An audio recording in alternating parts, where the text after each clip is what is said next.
Retro anime. How did we find it? How does it hold up? Unpacking the ins and outs of being an old school nerd and proving that 80s kids can't remember a damn thing right. These are the mindless midlife musings of the anime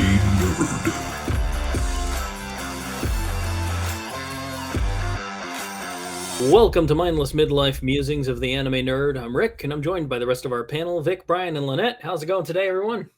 What up? Oh. Awesome. Cool. Well, in this episode, it's dragons, dwarves, elves, magic, and more as we roll the 20-sided die on Record of Lodoss War. Record of Lodoss War is a franchise of fantasy novels by Ryo Mizuno. It's based on the work he originally created for a world called Forcelia as a rules-free setting for role-playing games. There have since been multiple manga, anime, computer games, Switch games, video, just everything. The anime adaptation that we're talking about today was produced by Madhouse and was released starting in 1990. The OVA series and subsequent TV series both had releases in North America through Central Park Media, VHS and DVD, and then later through Funimation, who released the OVA on both Blu-ray and DVD in July of 2017. So let's get into it. Lodoss War. Actually, I think Lynette has something. She had a wonderful way of describing it. I am in. Let's go, Lynette. What do you got? Called it D&D anime style. That's what this is, 100%. Exactly what it is. That is exactly what it is. I can't speak to the details of it, but Vic and Brian, I think you guys know more about this than I do. Didn't they literally RPG this to write the story? Is that how that worked? Something like that. From my understanding, RPG replays back then in Japan were like a thing. And as it got bigger, they had to pretty much dump the whole D&D rule set and make their own. And that eventually turned into the Record of Lodoss War, its follow-ups, the Record of Grand Crest War, which is a more recent series. It's pretty much, they roleplay, they got the basic story down, and then they adapt it to everything. That honestly is such a good way to storyboard. Mm-hmm. Yeah, it helps you flesh out a whole world and characters. Especially when you got a single character that happens to roll a 20 every single time. And another one that rolls a 1 every freaking time. Why are you talking about my past? Why are you talking? I was specifically talking about Parn. Man, No, I Parn... was talking about me. We said the one. Yeah, no, see, to me, Parn, I felt like he answered that question of what would you do if you had a character that lost every time they were trying to do something, you know? They try to fight, they get their butt whipped, to the point to where a dwarf says, cannot kill time even if you try. That's what I'm saying, man. But when his life is on the line, he'll roll that 20. Parn was f***ing useless, but he rolled that 20 every time his life was on the line. It's like, well, you got to roll to see if you die. And it's like, boom, 20. Yeah, I don't die. Boom, His death is ridiculous. Yeah. Oh, man, he's that was the part that always confused me. It's like he went and he's like, I'm gonna go and stop this, and he goes, nope, didn't stop it, and then he almost dies, and he goes, oh, I beat you, and then he goes, I'm gonna go and king, and nope, didn't save the king. And it's even funnier because it's like if you look at the rest of the party, it's like, you know, you have all the experienced players, and then here's the new guy, his first time playing D&D, and yeah, no, that's what it felt armor. like. He gets the armor of a god somehow. Dude, they offer this character like knight level armor. He's like, nah, I'm good with my dad's stuff. I'm gonna keep that. I'm like, bro, you just turned down an armor upgrade. This is my daddy's armor. It's okay if it's old. I'm gonna go. He just mounts to different pants. Oh my god. Ah, man, Parn is useless. He's in my notes multiple times. Parn annoys me. I can't explain it. It just. You know what annoys me? Deed. Yeah, Deed annoys me too, but you know why? Because she deserves better. She shouldn't be pining after Parn. Right? No. Look. Parn is Pete Davidson. Parn is Pete Davidson. I'm kind of hurt by that. I'm hurt by that. Yeah, not only was Deed after him, Redhead was after him as well. So Parn is Pete Davidson. So. Yeah, oh my god, she's there, and I'm like, dude, Orson's right next to you. Like, what are you You got a dude that will destroy the world if you got For you. if something yeah, for you. I'm just sitting there going, no, Orson's the dude, man. That's it. Orson got friend zoned so hard. Oh, I So hard in this anime. know. Poor Orson. All right. You know? So, okay, yeah. Why do you hate Deed? All right, because she is the most un-elf-like elf I've ever seen in my life. Explain. Yeah, Like- you have to clarify that. If you were to ask me who's the top elf I've ever seen in any type of media, of course I'm gonna say Legolas. Of course. Be sacrilege not Legolas. to. Right.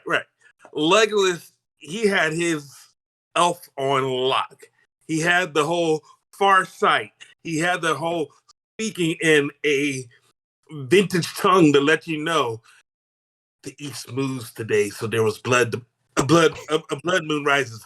Dust will spill today. And meanwhile, Deed is over like, I don't know why humans wear these big dresses. I was like, you're old enough. You probably could have figured that out. I mean, seriously, what she would just. It was like if somebody crossed in Buffy the Vampire Slayer and the elf and put it together and said, "This is going to be your guide for this world." You mean she's a Buffy elf? Is that what you were saying? She's a Whedon-esque elf. She's an elf if Whedon had written her. I would say she's an elf that Whedon had written her. All right. I mean, short of the sexual harassment, he does write a decent female, so I'm gonna be okay with that. Sexual harassment, yeah. Female empowerment, also, yeah. Like two sides of the same coin, really. I mean, this anime, it's. I want to say it's beautiful, but it's kind of a mixed bag for me. A lot of it is gorgeous, but then there's some episodes, like episode 2 in particular, I had to write a note about it because it was so jarring to me, is how bad it was in episode 2. There are shots in episode 2 where the characters' feet were as large as their torso, and there were just some weird like scaling issues. It's like they were, I don't know, it's like they were phoning it in. Another episode where it looked like Tarn was standing on King Fawn's hand. Yeah. Despite being like 15, 20 feet away. I want to give them credit because it is 1990, and it is, for the most part, I'd say 90% of this is gorgeous. For 1990, this is beautiful anime. Really, really sharp lines. Very very Madhouse. Pardon? The creatures and their dragons. I was like, wow, those are nice. No, they definitely brought their A game on this. Their scale left to be a lot to be desired, though. It did. Like there were some shots, in the opening credit or the opening music, when you have Parn and Deed, I'm gonna call her Mrs. Deed instead of Mr. Deed. You have Parn and Deed on the horse over. Apparently, they're on the mountaintop, and there's clouds showing the terrain that's below them, and then there's on a rock. There's a castle over on the far side, and then there is a dragon bigger than the castle. What over there? I did thoroughly enjoy the animation quality. I enjoyed it a lot, with the exception of Slade, who is probably the worst designed character in the whole damn series. I mean, seriously, Slade, the wizard, he's like Neil Patrick Harris in a bedrobe. It was terrible. His name was Slade. I thought it was Slain. Slain with an N.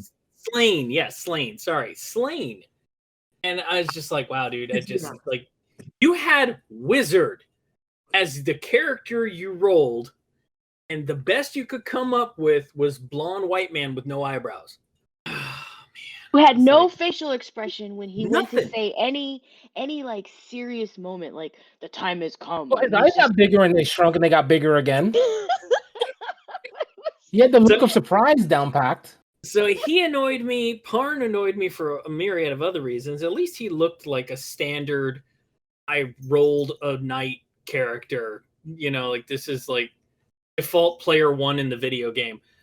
The burlap Slain was, I couldn't get behind him. At no point could I take him seriously. I'm like, dude, you phoned in your costume.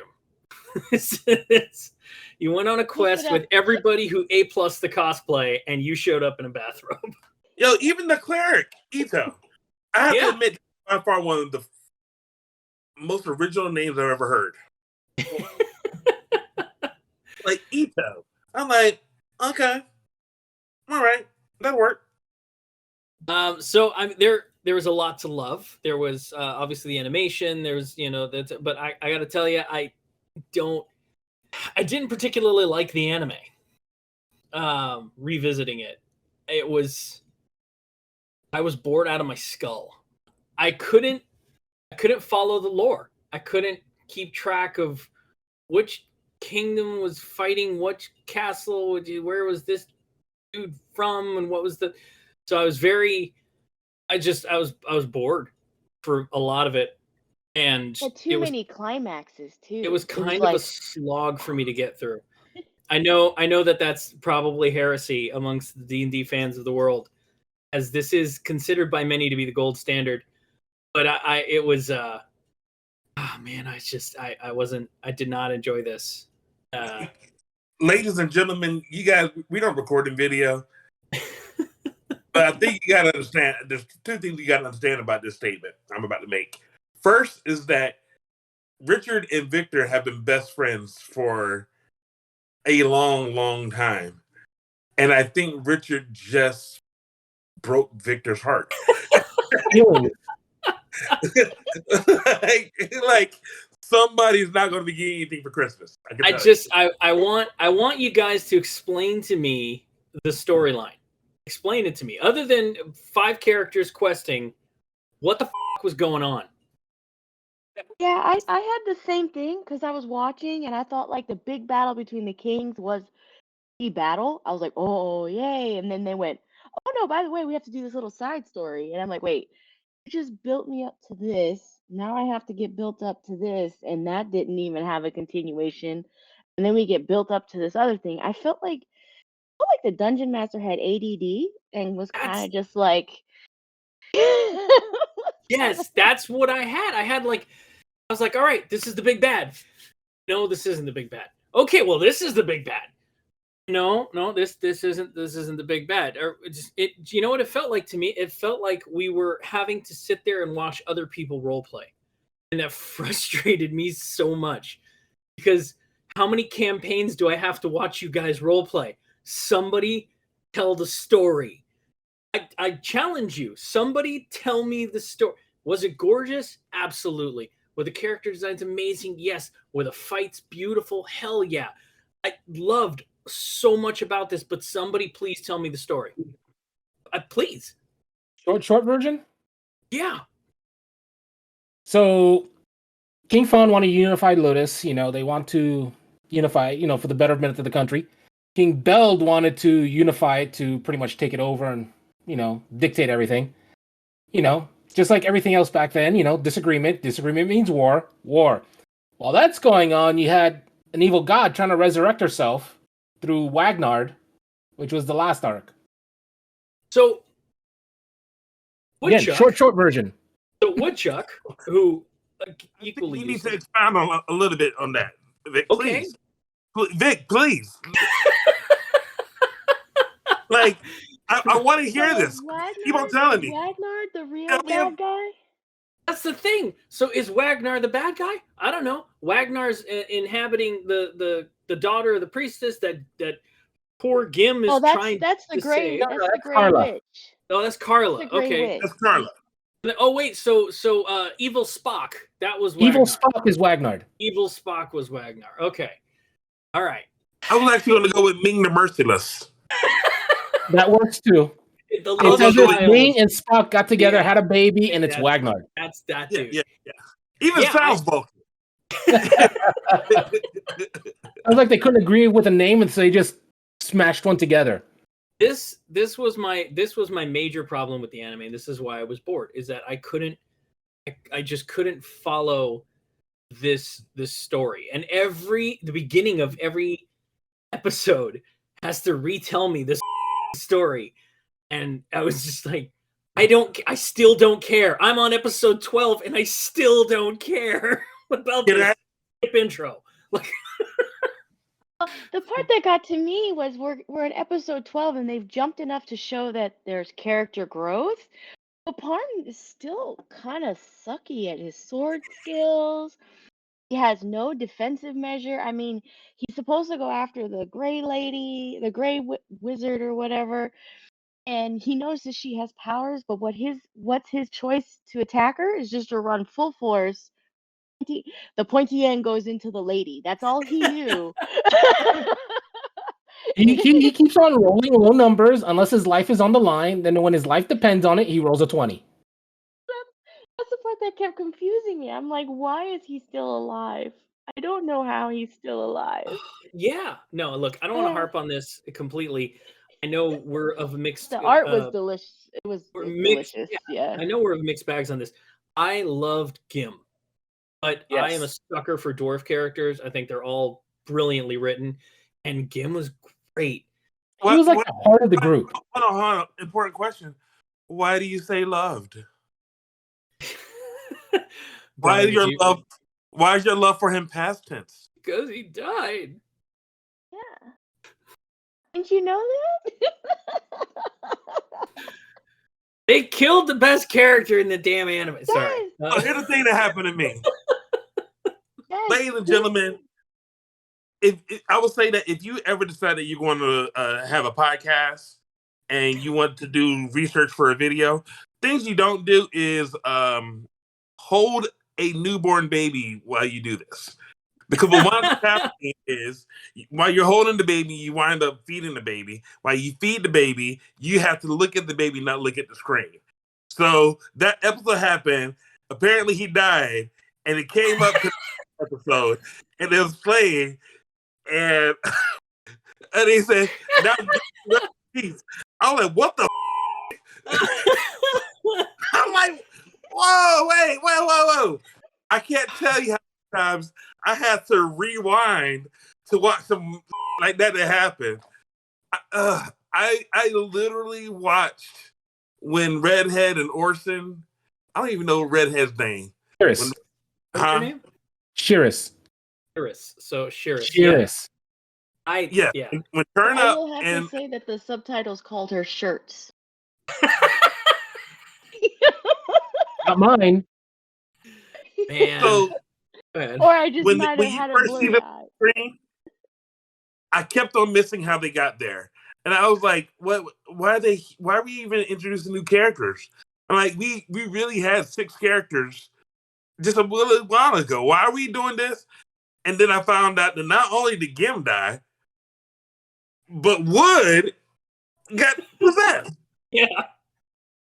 You lost your thief and your dwarf. They got replaced by a berserker and what would you call her? Just a mercenary. Merc. Look, as much as I love Orson is my second favorite character in this anime. I was not willing to sacrifice Gim to get him. Like they could have taken Woodchuck, they could have taken Slain, they could have taken Eto, like take any of them and give me Orson, but I didn't need to give up Gim, damn it. So testament to how awesome Gim was. Gravely injured, he tosses an axe. 0 effort, knocks a circlet off someone's head. 0 injury to the person. With an axe. And then the axe safely lands off to the side. Because dwarven badass. That's what that is. It's like just that level of awesome can only come from a dwarf. And it is absolutely no coincidence whatsoever that Gim and Gimli were both dwarves in different stories. I'm just saying. Both bad. I will put out the note that Gim is the one who said that Parn couldn't kill time even if he tried. Not wrong. He's not wrong. Parn could survive on it against it because he'd always roll a 20. I think they went through great efforts to show him trying to do nothing, and he just looked bothered. Like there was one time where D brings a damn mandolin to start playing guitar for him, and he just looks like he has like a burning irritation on his face. Like he needed some monostat. I don't know, but what I'm trying to say is that is that instead of having a wonderful moment, he goes, "Don't go into battle tomorrow." That's how he opens up a cherished moment. He clearly rolled a 1 on how to Mac. He was rolling a 1 Mac on that one. He had a 1 for charisma. Yeah, he was a 1 on everything. But then when he had the death save for the dance, he got a 20. That's it. I'm telling you. Rolls a 20 when it's needed. Does he win the girl? Roll a 20. There it is. And I mean, there's all right. So like here's one of my notes. So in episode 3, I liked episode 3 a lot for a lot of reasons. Deed's introduction was really well done. I like the way that they introduced her as a character. I also liked it because it was the first time in the series that Eto did literally anything, and it was got them out of jail by just existing. Right? So it's like, oh, we locked up a priest. Everybody get him out. It's all good. Come on out. They call that capital. The word you're looking for is social capital. There you go.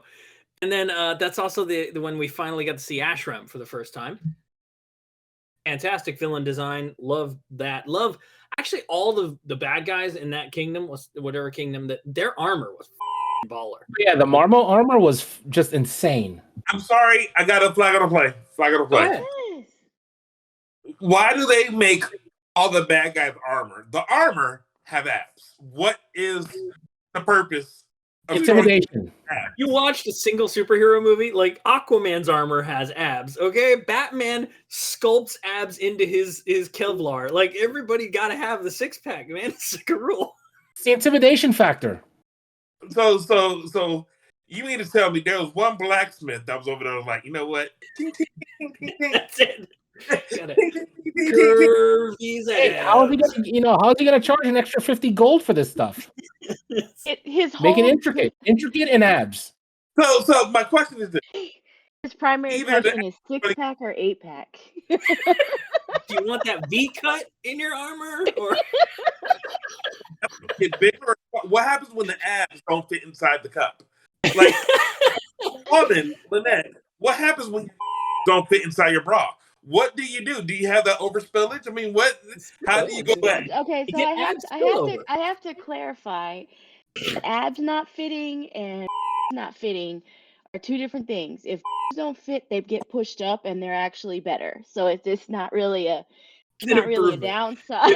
if abs don't fit, you just one size larger. You're just uncomfortable.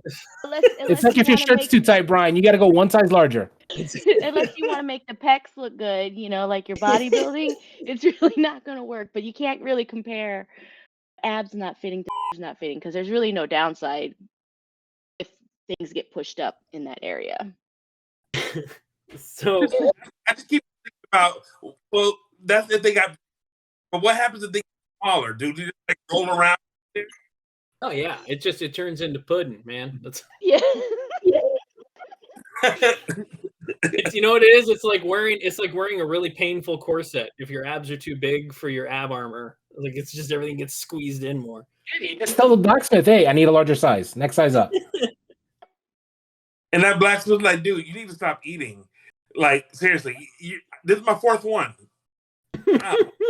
I mean, look at Beld. Beld was freaking massive. But Bell did not have abs. His armor did not have abs. Because, he knew what was up. I ain't got time for abs. Ashram's like, you better carve some abs in there. Bells did not have abs. Fawns did not have abs. Matter of fact, anybody with a 4-letter name did not have abs. I think it was just a fact because they were old. That's it. Old guys obviously don't have abs. I mean, look at all 3 of us. I'm gonna go crawl in the hole and cry. Right. I'm gonna move forward here a little bit. I also want to comment on the fact that it seems like everybody tries to recruit Parn by kicking. Right. So Blonde Stash, that's what I'm calling him. I don't remember his name. Blonde Stash. I forgot his name too. Yeah, like it's okay because he died. He's kicking Parn's ass, and he's like, "Oh, you should join my team." I'm like, "Well, that's strange recruiting, but okay." And then Dem refuses Eto's treatment when he's in battle, which, dude, why do clerics exist? Like, that's their job. Like, what are you doing? Heal. Right. And then what's his name? I'm calling him Prince of Persia. He King Cashew? there you go, Cashew. Yeah, Cashew. Good lord, Parn was so gay for Cashew. Whoa. Oh man. Like That it was was a worse than bromance. That was a yo, bromance it made was in worse heaven. than Maverick and Iceman. It was But worse that than was it was worse than Ken and Ryu. Like he wanted Cashew hard. And all Cashew would do is like kick his ass and be like, "You're all right." I was like, "Is he? You just whooped his ass in like 3 seconds. I don't know if he's all that good." He was so He didn't want to hurt into his feelings. Deed hated it. Deed hated it. Joe, Mhm. being jealous of that was so great. Some of my favorite animations were of every time she saw Parn eye Cashew, and she would like get so frustrated and emotional. Like the way they animated her, excellent expression work, just top notch. And I did want to comment about this. I had this written down about episode 4. Brian's not entirely wrong in that Deed is a very strangely written elf. Deed chastises Parn because he was thinking about chopping down a tree branch, right? She chastises him about it. Not 5 minutes later, Woodchuck is stabbing a tree in the face, and she don't say saying. Have you seen his nose? It's scary. He's all frustrated. He's like, and Dee's just next to him, like, okay. So I also I can't put my shoulders up any higher. I cannot put my shoulders up any higher in. That's my fucking point. Like she even Gim had his speech was appropriate for is that brash. He definitely didn't like taking orders from an elf. You know, it was very full of that, just what you would expect if you were watching Tolkien. 100% dwarf it. He was Right. absolutely a dwarf. Parn, it was like I was listening to. You mean Deed? Deed. Yeah. Deed, it was like I was listening to. I want to say it's a trope, you know, of how many times you have that one, like Misty from Pokemon, Right. you know, where she knows something, Ash doesn't know anything. I need to tell Ash, and then I was going to put Ash, you're an idiot. Oh, word, Ash is death saving everything, and you see it all the time. This is true. Yeah. From Misty, Sakura from Naruto, you know, is Bleach, even the short little Reaper chick. It's all there. It's always there, but it does not fit for an elf. Legolas, no matter what happened, there was only one time where Legolas actually challenged Aragorn. Any other time, he's been there. Let's do this. Nah, not Deed. Not Deed. yes, not Deed. So it's pretty obvious. Oh, and so yeah, it's pretty obvious by like, I don't know, 5 episodes in, that Parn is so hard for Cashew. It's not even funny. It's like what, episode 7 when we get Orson. Great, love that character. I love that whole concept about what it means to be a berserker and all that. Just absolutely top-notch stuff there. Top notch. I think it's like what it's about. It's in my notes. Episode 6 is when we get Dark Elf. Yeah, we get pre-orders. Yeah. Teenage me was really happy when she showed up. Everyone was excited when she first showed up. You gotta admit, 45-year-old me was like, huh. And I gotta tell you this, man, if the male elves in this are representative of the species, it's no wonder Deedle is hot for Parn, right? Because there ain't nothing back home. It's not. I mean, you know, but I hate to say it, Ashram was better. Yeah. No, I mean, I think the dark elf got the better of the deal. Oh, 100%. Yeah. Yeah, but it's like Parn is like a Lotus 9, where all the other elves are like a Lotus 2.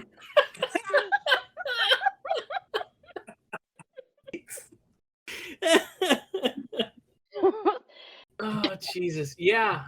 She was. I think Parn wasn't a choice. He was a lack of options, and that's really. Well, what was it? Yeah, it reminded me of Gamora and her sister when they were talking. It was like it was either him or a tree. Right. That's kind of That's it. Yeah. It was either him or a tree. All right. So I know the answer to this. I'm pretty sure I already know the answer to this. So, did we watch it dubbed or subbed across the board? Dubbed. Did half and half. Did you really half and half? I've only ever watched it subbed. I have to watch it dubbed. I have to watch it dubbed. It makes my life so much easier. So when I first watched this in the 90s, I watched it subbed because that's the releases that we got from Central Park Media through Initially the sub versions. Right. Our buddy Diego, he hooked us up, got all up into that. It was great. This time around, I watched it dubbed. My reasoning is because my son actually watched this with me for the most part. So I watched it dubbed for his benefit. Just give us 5 minutes of what he thought. He kept he's 9 at the time of this recording, so his interest in this amounted to, oh cool, dragons, oh cool, dwarf, oh cool, an elf, and then he'd be like on his phone, and then he'd look up, is that a dragon? Yeah, it's a dragon. Okay, cool. Like, so it wasn't like he was engaged, but he watched most of it with me, so good on him. But yeah, so I watched it dubbed for his benefit this time around, and good God, is this dub bad? Mm-hmm. It's really very indicative of that 90s style dubbing where characters' voices are just, I don't know, man. There's a lot of the and I'm like, what? What are you doing? I'm gonna go ahead and say this is something that has bothered me for the longest time. Go ahead. I hate the difference between a subtitle and what is being said on the screen. Sure. I mean, you understand why that exists. No, I don't. Okay, so that exists most of the time. When it's done right, it exists because what they're trying to do is write a script that gets the same point across in the right number of syllable movements for the mouth. So they have to adjust the wording to match mouth movement. Okay. So a lot of times you get some mild divergence from what's been said in the Japanese version. No. I said when it's done well. Yeah, no. Clear. Well, let me say this. I have not seen it done well yet. Ever. And as somebody who is hearing impaired, it's a big deal. Like, it's one thing to see the words right here. Even Angel's like, why don't the words and what they're saying match? Okay, here's simple solution. We record what this person's going to say, and then we just go back and change the words. Don't just use a typewriter. Put them on the computer, backspace. Okay, but Brian, you see, when you do that, then you have the reverse problem. People that prefer the sub are complaining because it's not, closer to the authentic material. Yeah, so the difference is the subtitles are there for people who want to understand the language in its original form, not for closed captioning purposes. So really what we need in this industry is both. We want a closed caption version. They need that. They need both. They need a closed captioning track and they need a subtitle track. Because, and honest to God, it is a real problem that should be addressed. But most of the time, companies are they're happy that they just managed to get the subtitles done at all. So going the extra mile. Then, a lot of the times the subs are wrong. So yeah, especially back then. It was a big problem. So I have a question for those of you who know more of this story than I do, because I was very confused right around episode 8. When Carla is owning everybody in the room and just being devastatingly powerful, is that if she's so damn powerful, why use Bird and Ashram to achieve her goals? I mean, why doesn't she just roll in and wipe out who the fuck she wants to wipe out? Like, you have to answer for that. Go ahead. Who is she fighting? You're saying she's fighting Parn. She's fighting Parn, and the people who think that Parn is a good leader. Everybody is attacking. Gim couldn't get close to her. Nobody could touch this. She's wiping the floor with the whole party. I'm like, if she's this powerful, hey, she could just, and she can apparently can just travel through shadows or do whatever the fuck she wants. And she's like 15 feet tall sometimes.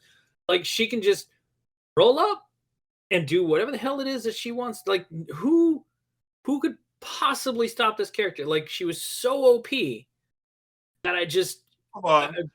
Cash, So that was actually brought up. I don't know if it was brought up in the dub specifically, but in the sub, it's as if Warp mentioned it. It's like she thinks herself as a god. She's saying that she's not intervening, but at the same time, she's intervening. She's doing a ton of intervening. So she thinks what she's doing is not, she's been living in a circle for 500 years. Her train of thought is slightly warped. So, and this just brings up my follow-up question is, why is she in this? Apparently in the books, it was a much larger arc. Because in the anime, I didn't see a reason for her to exist other than to kill my favorite character. Well, she killed Beld and Fawn as well. And she also jumped into a dude. So, she then transferred into Woodchuck. Yeah, who was that was the first time Woodchuck became useful in the entire thing. Yeah, from my understanding, the follow-up anime redid like the tail end of this. So Tales of the Heroic Knight redid the tail end of the series and then continued it on a bit more. Yeah, it's honestly, guys, I had a lot of problems with the story. You know what else I had a problem with is the music. Not the intro. The intro was gorgeous. I loved that song. I will listen to that song any day of the week. No problem. It was like if Selena met anime. I hated. So all right, look, it is 1990. There's been no Lord of the Rings since the Rankin Bass animation, right? You have an opportunity here as a studio. You get to make an anime version of Lord of the Rings. This is basically what that is. And you cannot tell me that those motherfuckers in Madhouse didn't sit down and go, guys, this is anime Lord of the Rings, all right? We got to get our together here. And the best you could come up with was 6 tracks of audio that they kept reusing over and over and over every time. And in the worst places, they would use weird dramatic tracks and points. And I'm like, what? Oh my God, what is going on? You know what I would love? Along the lines with like a lot of anime. I mean, they, especially the longer running ones are most guilty of this, but they'll go ahead and reuse it. The problem is it's mixed, so it's more subtle in the background as opposed to a focal point. It was distracting for me. Now, look, I have watched Super Dimension Fortress Macross, every version of it, right? And 7 is like 1,008 episodes. It's ridiculously long, and they reuse a lot of their music in it, and it is very frustrating. But their background music and stuff isn't so distracting that it takes me out of the story. And this happened to me, and maybe it's because I just wasn't engaged with the story, but the music was so frustratingly repetitive for me. It's only 13 episodes. You can't tell me that you didn't have enough music to fill 13 episodes and you had to reuse it that many times. It was more a mixing issue because I had an issue with, well, again, subbed, but I had a lot of audio issues. Like, let's say they were talking in a cave. Everyone is echoing except Deed, who sounds like she's talking in a sound box. No echo. It's crystal clear. It's super high pitched. It's like, some of the characters are not just, their audio wasn't mixed in properly, or at least in my opinion, not properly. No, that's her being an elf. No, it was, no, it's like no echo in her voice, like when she's in the cave. Her voice was out of place. Again, that's her being an elf, because you remember in Lord of the Rings, when they're going up the mountain, there's all the snow. Everybody is inside the snow except for Legolas. So meaning that her voice is pitch perfect, no matter where she is. But it wasn't pitch perfect. That's the thing. It was high pitched. It was higher than it needed to be. She's a high elf. What do you mean? She's a high elf. We're gonna come back to that. We're gonna come back to the high elf thing. Damn it! All right. So episode 9 finally gets moving, and I'm finally starting to get engaged with the storyline. Took me 9 episodes to care what was going on, but Ashran gets his hands on the demon sword, shooting star, the dragon is rampaging. Like it's getting real, and I'm like, all right, I'm in. This is all right. You have my attention. Demon sword, and now there's like a demon scepter. Glow stick of Scepter of destiny. domination. That thing. Oh, it's a scepter of We had- destiny. I thought I was like We had glow stick of destiny. we had the evil weapon. We had the dark saber, the thing that everybody need, and now it's not as important because now we got the demon, the scepter of destruction thing. Just pick a villain. That's what I wanted this anime to do. Was pick a villain. It should have been Ashram. I didn't need Bird. I'm just saying. I didn't need him. He was cool. I loved that red mane and his fucking like he was cool looking. But I didn't need him. I didn't need him. I didn't need Carla. You could have just given me Ashram at the beginning and I'd have been fine. He could have done all the same that all these other characters did up until episode 9, and it would have been just as good. It's just I think that's what they tried to make Lord of the Rings, but they couldn't write like Tolkien. I think the difference between think of if you really think about it, right? Lord of the Rings actually has The Hobbit and also has the Lord of the Rings trilogy, right? Yeah. So what winds up happening is in The Hobbit, that's when you realize the grand nature of Gandalf, Galadriel, Saruman. I mean, everybody. You get to see them, Absolutely. right? By the time you see them in Lord of the Rings, so much time has passed. You realize that if this is the way they were here, you know they're powerful over here. You get it. Mm-hmm. Right. And because Lord of the Rings came out first, you get to see where their power is now. You don't really see where it started off from. Mm-hmm. Same effect of what we're talking about when we're dealing with the demon sword and the holy sword, right? Right. It's briefly mentioned that how Belle and Fawn were a part of a party themselves, that they changed everything that happened in Lodoss. They greatly affected. That was their Hobbit, and it's like this long. So we now have to see exactly how great of a swordsman they are. But they're not really all that great. Well, I mean, they're old men. Yeah, There's a lot but of even screaming. Yeah, it was highly disappointing because the thing where the sorcerer, the wizard in the bathrobe goes, "End of the war is coming." We're just like, oh, and all you get is peck. That's it. That's all I got was I can't wait to see how that's transcribed, but that's pretty much all you get. Episode 9, it was again, the things picked up. I was really liking it. The whole evil Spock aspect thing was like, I just don't need another villain this thing. But it did have a moment that made me laugh a little, and that was when Pirotess, that's her name, Pirotess, the dark elf. Mm-hmm. She goes to Ashram and she's like, she stabs herself in the arm and she's like, I'll be back before this heals. I was like, bro, you couldn't have just like said I'll be back in a week? Like, why did you what the It is the weirdest timer ever. Like, it's just I'll be back before this heals. Like, bro, I'm not gonna And it does The question end is, with how Ashram did the elves being heal? alive. Go to your wife right now and say you're about to go take care of something and cut yourself and say, I'll be back before this ends, before this heals. And tell me if she will not say, I will sit here like a war bride. But she does it to Ashram. Ashram's not going to. Ashram's trying to take over the world. He ain't got time for this. That's what he looks at the knife like, why'd you give me this? I don't. Yeah, her feelings towards Ashram, it was like the exact reverse of what was going on between Deed and Parn. It was like it was the Marmo version of it. Yeah, and look, I It was liked, not just a version of it. I liked their dynamic, but I didn't understand their dynamic. And I'm sure this is one of those things. If I did the homework and I read the books or whatever, I'd see it. But she drops out of a tree and she is suddenly instantly devoted to Ashram, like she has been his puppy the whole time. Like it's just Right. His abs. It was the abs, I guess. Like There we it's go. just a level of devotion that I was just flabbergasted by, to the point where she's slicing herself up. Is the cape.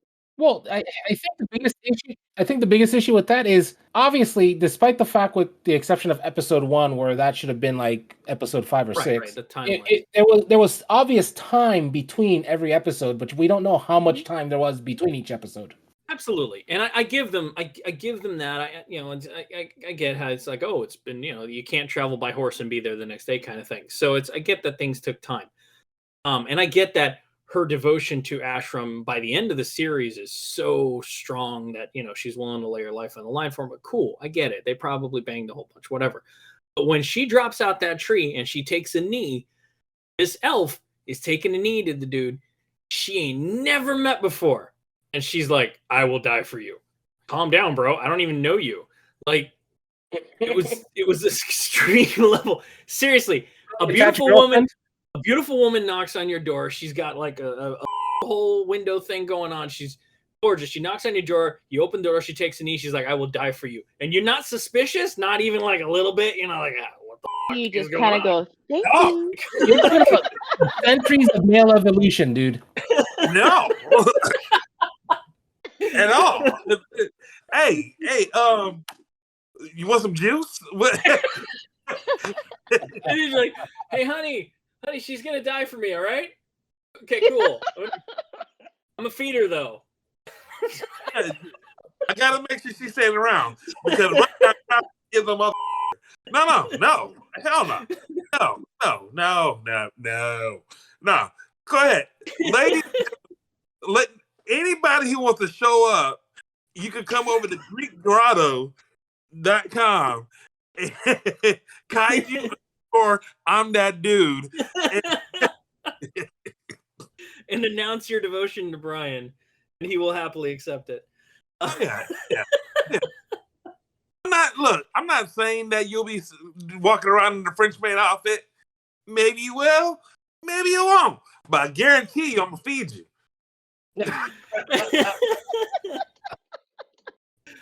Oh, all right. So the story progresses past this. She leaves with her stab wound or whatever, and the next episode, evil Spock is starting his great, whatever. So everything's going to and Orson and Ginger are leaving. First, hold on. Pause. They're like, we don't get paid enough for this. Pause. Before we talk about that, Yeah. can we discuss the effect of Darth Vader has had on subordinates and hierarchy? Right. Sure. Let's. Darth Vader had this thing where if you failed him, you died. Yeah, it's a lot worse than being out of a job. No second chances. Right. It's hard to inspire your loyalty with that level. I think what happened with Dark Elf and Asher was he was the first one who didn't kill the guy for up. For delivering bad news?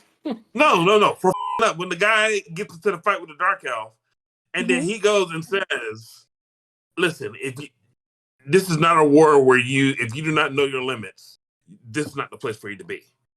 I think it's that moment when she says, you know what? He could be the guy. I'm going to cut myself. Let's do this. I love you. That's when it happened. I'm telling you, Ashram is an excellent character. He's a great villain. I loved him. I hated that he wasn't the real villain until so far into the series. It's just, it was... And you can't tell me it was building up his story because he didn't do shit. He was window dressing until all of a sudden he had the sword, and then he was the most important in the whole thing. And I felt like there was a lesson there. I really felt like there was a lesson there that they were really trying to tell us. Let's say that there's a wave of good and evil, right? And we see that good is there for a while. Good is there. The people who are the agents of good, they're there. But if you rest on your laurels, don't think that just because you kill Osama bin Laden, there's not nobody who's right underneath him to take up his place, and possibly either better or worse than what you currently dealt with. We see that so many times when we're dealing with real life. You have one bill, you paid that bill. Guess what, motherfucker? There's another bill you got to pay as well. right? Right. Freaking Bill, the most evil things of evil. Right. So Right. I get it. You're saying you vanquish evil. Evil never dies. Evil just evolves. The next evil is right there waiting for you. I think what they did, it was a arc format, but they did, the arcs were starting one. It was a round robin arc. So by the time episode 8 comes over, we see the end of Fawn and Belle. The next episode after that, we see the end of Carla. So we think, or really, the end of Gim. You know, so we're seeing a round robin ending of the arcs here. If you look at it like that, well, they've been toying with this for a while. It's very rare that you're seeing so many different antagonists in one moment. Well, who's going to be the best antagonist? Dragon. Go. No, not even the dragons. Damn it, dragons You barely need one do word anything. answers. Yeah, dragons barely do anything in this thing. Right?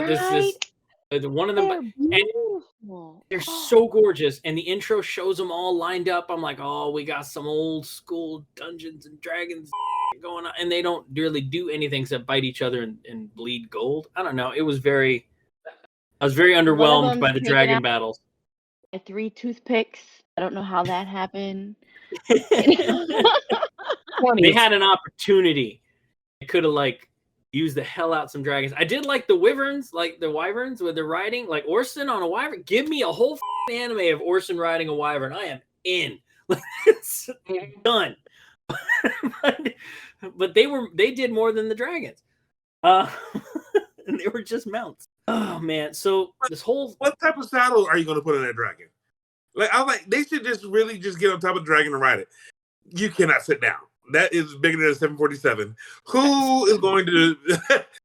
So I want to take this moment to do a shout out to a fantastic book series that I've read, and I do recommend it. If you're a fan of dragons, and this series is for you, and it's called the Temeraire series. It's by Naomi Novik. Highly recommend it. The whole thing takes place during the Napoleonic Wars, right? But imagine the Napoleonic Wars had giant dragons, right? So instead of fighting on naval ships in the sea, they're on the backs of dragons, and they got these things set up on the backs of these massive dragons, so they're like battleships in the air. The series is so good. It's so good. I cannot recommend it enough. So it's hard for me to say you can't, what do you do with dragons? Because dude, they do a ton of really cool shit with dragons in this series, and it's so good. I think really the scale of the dragons is off when they're in the cave. This scale issues abound. Carlo is 15 feet tall sometimes, just a little taller than Gim other times. It's seriously, as big as it was flying over the canyon, there's no way that 3 people should have been able to take that little. they're little, they're fancy spears. That spear should have been so little, and so sizing. Smog went out with 1 arrow. So, nevertheless, we must move forward, my friends, for this. We will run long. So, episode 12 is Ashram versus Evil Spock. Episode 13 is Ashram versus Evil Spock. Shit has hit the fan. The whole world's collapsing around them. All this shit. Carla's now good-ish, and her and Ward are she doesn't pick sides. She would have gone either way. She flipped the coin. It's like, okay, I'm gonna help out I'm gonna watch from this side. Then flips the coin again. It's like, I'm gonna be over here. And then we bisect Evil Spock, and then it's Ashram versus Parn. And you're like, oh man, Parn is so dead. That's what I thought too. No way Parn is gonna be able to stand to this dude. But he's the master of the D20. Roll that dice, Parn. Unbelievable. And then again, because at this point there's, I don't know, 57 villains. So Evil Spock isn't dead, and Evil Spock comes back, and he grabs at Ashram, but then Carla's still there, being like, "What's up?" And then so Parn's heroic self-sacrifice gets the 2 swords, and he does what Parn does, which was run with the pointy ends and stick them into the other thing. The same famous battle mood. to save Lodoss, I will use my special attack, stab. Not slice. The end. No, not slice. Stab. Like heavy poke. Oh, Deedlit deserves better. That's all I'm saying. Deedlit deserves Orson. I don't think we needed to have an elf berserker. I do. I want. Mhm. Yeah, look, I love D&D. I love role playing games. I love Lord of the Rings. I love the George R. R. Martin series. You know, the Game of Thrones. I love all of this. I'm a sucker for fantasy material. I love it. But I didn't love this, and I wanted to. Now I remembered loving it more in my youth, but when I revisited this, I was not in love with this. I was bored, and I wanted to love it. I honestly, I could edit this down to a 2-hour movie, and it would probably be amazing. That 13 episodes, I slogged through it, guys. It's if you're gonna watch this, listeners, have at it. Absolutely, it stands the test of time. It's beautiful. It gets good. It gets engaging in a lot of ways. If you love any fantasy stuff, you have to check this out. Record of Lodoss War it's a staple of the genre. You owe it to yourself. But maybe if you've already seen it, just don't do it again. That's my 2 cents on this. And I never saw the follow-up series. Based on how bored I was with this, I don't know that I ever will watch the Heroic Chronicles. So, Brian, go ahead. Can you answer a question for me before I give my my 2 cents? Yeah. Is Cashew Theseus? No. Theseus and Cashew are 2 different characters. Theseus is sacrifice. Very noble. Agreed. What the I think that's why Parn was like so smitten, right? Because he looked like his old man, basically. Look similar, but no, they're totally different people. I actually looked it up to make sure. Yeah, they are 2 completely Okay, separate. all right. So I'm not the only one. Roger that. Yeah. Boom. No, totally. Yeah, it's like they ran out of apparently, character. very common question. If you look up King Cashew and Theseus online, you'll get tons of people wondering the exact same thing. Yeah. And I think it was just the fact that they made them look so similar that it just confused people. So basically, all right. I'm going to actually start off with my naming. Yeah. Okay. Let's go with it. How would you rename Record of Lodoss War? I'm gonna go with MacGuffins, Death Saves, and Daddy Issues. I'm going with Dungeons and a Dragon. Well, there's only Dungeon, not Dungeon. Yeah, sorry, Dungeon and Dragon. That's what I'm going with. Dungeon and No, Dragon. there were 2 dungeons. There were lots of dragons, but they didn't do so just the one dragon. just Dungeon and Dragon. You can stop with episode 1 if you want Dungeon and Dragon. You get just the 1 episode. But Brian, what? Give me your final thoughts. Wrap this up for me with Record of Lodoss War. This was my first time watching it, right? But I instantly felt like I was watching a role-playing game. And those are really near and dear to my heart. So it felt like there was a lot of fond memories there. And it wasn't until talking to you guys that I realized why I enjoyed it so much. Because more often than not, I was the one doing the death saves. If it wasn't for the fact... Your story. So it was I am Parm, or as I would name myself from now, I am Parmesan. So, I found myself having fond memories of it. I wish that they could have did it more, especially with the dragons aspect of it. But especially considering the scale of everything. Objects in the rear view may appear larger than what you normally see. I felt that way, but they could have did so much. And I would be interested if somebody redid. I don't say that often, but they decided to remake Lodoss Wars and actually get somebody to storyboard to actually don't do what we did in terms of role playing it and say, this is the movie we're going to make. No. Flush it out, put in the hard work, do the homework, do the extra work. And I guarantee you have something that will be ridiculous. And get a better deed. Lynette, Lynette, why don't you? Was this your first time with Lodoss War?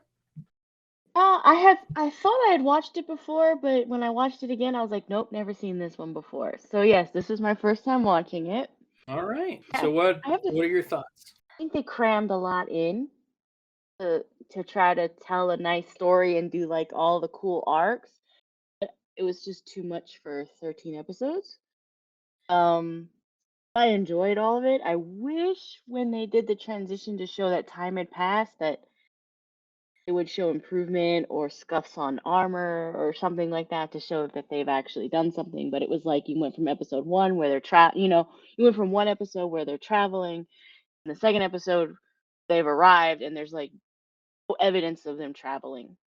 It's like they got teleported to their location and stuff like that. So I did love the dragons. I did love the art. I really wanted more of Ashram because I felt like he would have been a real bad guy. And but other than that, I would enjoy it. But I think I agree with Brian. I mean, we've seen all the old versions of Lord of the Rings and the Hobbits and the animes, and we were like, no, no, no, that's not it. And then we get the new ones, and we're like, yeah, that's what we were waiting for. I feel like the time is ripe for somebody to come back and kind of do like a redo of it, and I'd be willing to watch that if they did it. Yeah, I'd be willing to give a Redux a shot. Let Madhouse do it again because they do gorgeous stuff. Except for the music. Maybe get like Timberland or something, or Ghostface Killer. All right, Vic. I see you waiting. That's why I saved you for last because I know Lodoss is near and dear to your heart. So lay it on me, man. Okay, well, first and foremost, it is one of my all-time faves. The all-time fave? No. One of them, for sure. So, late 80s, early 90s, there wasn't a whole lot of fantasy stuff. Movies were super cheesy. There wasn't a whole lot of anime fantasy of this type. And I think I see what the big issue everyone else was having is that since that, we've had Peter Jackson's Lord of the Rings. We've had, Game of Thrones. We've had fantastic fantasy set, stories, movies, series. And so, and those, with money, technology, and everything, they've been doing a lot of it right. Whereas, back then, this was an OAV, which was released, one episode at a time, months in between. And they had to hobble something together that will keep interest because it's something that could have just been canceled 4 episodes in. So I think what's happened is that I don't want to say recent, but the last 2 decades worth of great fantasy media has given people way more expectations from fantasy anime and anything fantasy based, really. And I think that's been the sore spot. I mean, Brian brought up, Legolas like 3 billion times in the past hour. 4 billion. I mean, it's the gold standard. Exactly. So I think for its time period, it was great. And that's because there was nothing else to compare it to. At the same time, I guess it boils down to opinion then from there. It's like me, I love the series. I mean, I know it's an early 90s series. It could have been done way better. There were great things. There were not so great things. I get that. But at the same time, the overall, package in itself is what I enjoyed. Can I interject on something? No, Okay. No, I will not let you. Go ahead. Oh, word. He dropped the hammer on that one a little hard. What do you got, B?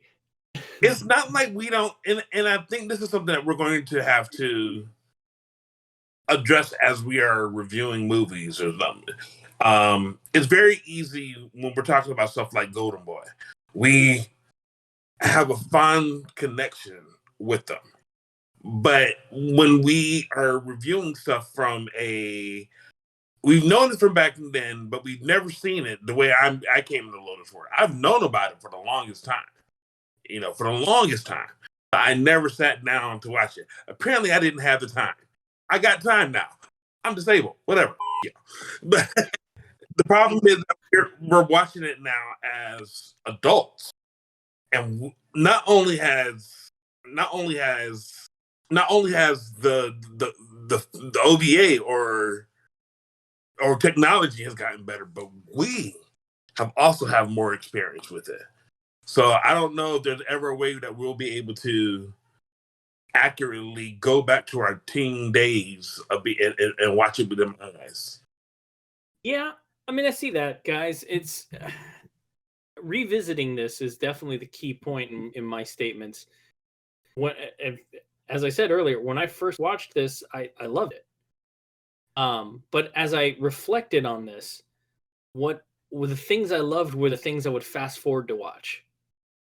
Because I was bored with so much of it. There are, like Vic said, there's a lot of really great stuff in here. There is a lot of really great moments. But that's kind of what they are for me. Like, there's a bunch of great moments. And I think when I took a step back and I looked at it as a whole, I was bored. And maybe that is a testament to my age. Maybe this is a testament to the fact that there's so much other material that's maybe just written a bit better. But yeah, I mean, when it came out, it was the de facto, this was it. You wanted fantasy, that was the anime. Like, it was the first anime that came in any anime nerd's mouth. Was, oh, you like fantasy? You got to watch Lodoss War. Mm-hmm. So respect to that, absolutely. But to me, just like revisiting it now, I think what I said was, I could edit this down into a 2-hour movie and I would love this. I just think there's that much fat in here that they could have trimmed. Bar none, for a early 90s anime, it doesn't get much prettier than this. Mm-hmm. You feast for the eyes. And honestly, an inspiration for tons of other fantasy based media after this. That elf style ear thing that they do in this anime, dude, everybody does that now. But I had never seen it done before this. Not to that level. And so it's they took some of the traits of these fantasy characters and they put their stamp on it. And they affected anime fantasy forever. If now you think of anime elf girl, they got them 6-inch ears. Mm-hmm. Like, that's just how it is. That started here in the early 90s. Like, it's so they did it. What? I remember watching Diego. Big shout out to Diego Bonametti. Absolutely. This near and dear to his heart as well. Oh man, I remember that afterwards when he was drawing elves. This was one of his styles of ears that he would use. So it made its mark. It really did. I don't, as a man in my mid-40s sitting down to watch an anime, I don't know if I didn't have to watch all 13 episodes for this, I wouldn't have. Like, there's not enough there to have engaged me for all of that time. Will I watch specific scenes? Maybe a handful of episodes? Absolutely. It's gorgeous. I'll watch that anytime. But I think that's the break in my, I don't know, in my reaction to this. It wasn't, not like I don't remember it fondly. I absolutely, and I cannot speak highly enough of its effect on the medium. It changed the way people thought about fantasy. Truly did. That I just don't know that it holds up for me. I'm definitely getting best elf ears ever, because I look at Lord of the Rings elf ears and I'm like, it could be bigger. You really hear? I mean, come on. Right?